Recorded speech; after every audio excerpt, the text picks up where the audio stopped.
Une journée de mobilisation qui va aussi bousculer le quotidien de millions d'élèves. Oui, 70% d'enseignants grévistes, prévision du premier syndicat dans l'école primaire.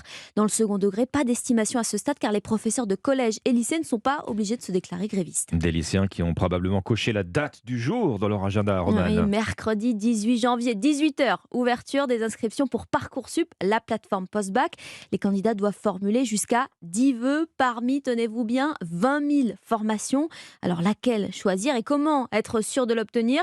Bref, le stress monte. Rassurez-vous, c'est le cas dans beaucoup de familles, hein, n'est-ce pas Louis Salé? Oui, surtout lorsque l'enfant est indécis comme la fille de Magali à Angers. C'est toujours le même constat, c'est mais oui, mais maman, comment tu veux que je fasse, sachant que je ne sais pas quoi faire. C'est compliqué, donc on accompagne, on essaie de pas montrer qu'on est stressé. Le fils d'Alexandra souhaite lui intégrer une classe préparatoire scientifique, mais sa mère craint qu'il ne soit pas accepté là où il postule. Pour certains, on a l'impression que c'est un peu un jeu de roulette, quoi, et que c'est vraiment un jeu du hasard. C'est ça qui fait peur, quoi. Il y en a qui vont vous dire, ah bah non, de toute façon, les lettres de motivation, ils les regardent pas. Ah bah non, de toute façon, en province, ils prennent pas les Parisiens. Enfin, voilà, on a l'impression qu'il n'y a pas toujours de justice, en fait, que parfois il y a un petit peu d'injustice, quoi. Il faut aussi avoir suivi les bonnes matières au lycée pour ne se fermer aucune porte. Depuis la disparition des filières S, ES, L, les parents se penchent sur les questions d'orientation dès la seconde. C'est le cas de Vanessa. Quand un enfant ne sait pas ce qu'il veut faire, comment voulez-vous qu'il choisisse ses spécialités? C'est impossible. On a des conférences, on regarde sur Horizon, qui est un site en fait qui montre aux jeunes quelle spécialité oriente vers quoi. Prochaine étape à ne pas rater, les terminales ont jusqu'au 9 mars pour saisir leurs vœux. Louis Salé pour Europe 1 et vous